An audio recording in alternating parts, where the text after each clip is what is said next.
kind of sad, too, if you think about it. The first triangle in flyweight history. Well, I did triangle Louis Smolka in my last fight. He is a flyweight. I'm a flyweight, so I count that. Yeah, I try not to count up the nonsense, like that doesn't mean much to me. I'm out here trying to get wins and provide for my wife and my family, and I could care less about the things that the little bitty things along the way. That doesn't mean anything to me. And I mean, the way you set it up, obviously, you're kind of chaining submissions together there. Is that one of your triangle setups, how it kind of came together? I guess so. It's worked twice in a row now. Guillotine to triangle. Interesting. I don't know. He was hurt. Y'all might not have been able to see it, but as he came in, I think I clipped him behind the ear, and he was face first in the mat. And I think if I would have been able to separate and hammer fist him a couple of times, that would have been a TKO victory. But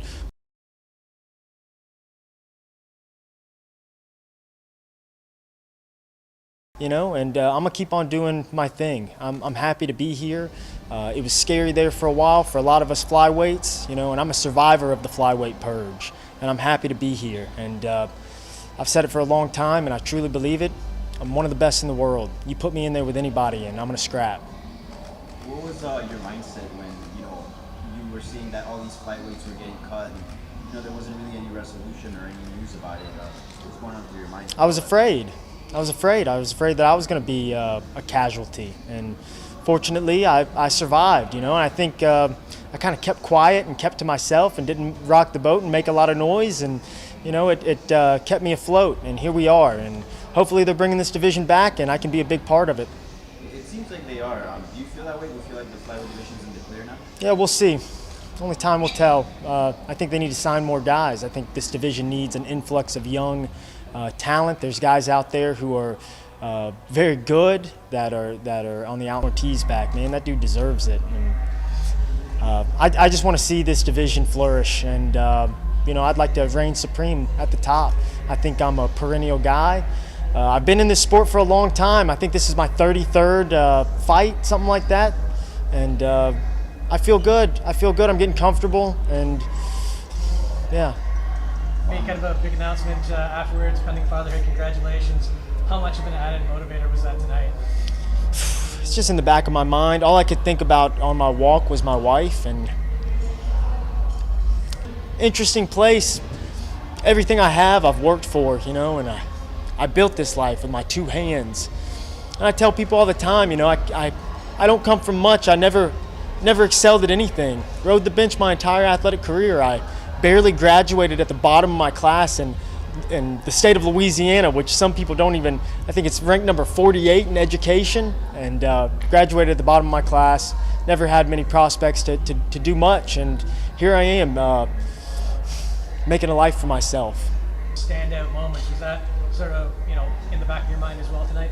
For sure. I wanted to clip him with this right hand and send him to the canvas, but I always try to fill in the gaps, and I understand my weaknesses, and I'm not afraid of them. We face them, and me and my coaches and my team, we talk about these things, and we know what needs to be shored up before we make that walk for the title. And I believe that I believe in my team. I believe in my squad. We're gonna get it done. Last one for me. We also spoke, and you called him out in the cage, Deiveson. Would you be willing to go to Sao Paulo in the fall for that fight? No. I'm not going to Brazil. Hell no. He's going to have to come here. I refuse to go to Brazil. I've just seen too much. Deiveson Figueiredo got dropped on his head 4 or 5 times by Jared Brooks and lost a decision. And if that was in the United States, it could have been 30-25. I don't know. He definitely didn't win that fight. So no, I'm not going to Brazil. You likely have top 10 fighter after this victory. What's the path to the title? Is that what sets that? Figueiredo's the path. Yeah. Or I don't know. I've won 4 in a row. Henry's out touring South America, hanging out with Brazilian supermodels, and I'm not mad at him. But if he's not going to keep the division afloat, then somebody does have to. And Joe Benavidez is the clear-cut #1 contender. And if they're looking for a guy, I know somebody. You'd be willing to fight Joe? I love Joe Benavidez, Joseph Benavidez. I've been watching Joe Benavidez since I was 16 years old. I hadn't even stepped foot inside a gym or started competing. I still thought I was going to play in the NFL. So it would be an honor and a privilege. And I believe that it is also a fight that could accrue a little bit of attention and excitement. I don't know what they're thinking. I'm not sure, but I'm here. I'm ready to go out there. I can never guarantee victory. I'm not the type of guy, but every single time I step out there, I'm going to bring it. And I'm gonna bring it in there with me and fight till the bitter end. And that's who I am. That's what I do. Thanks, Matt. Congratulations. Thanks. Thanks, guys.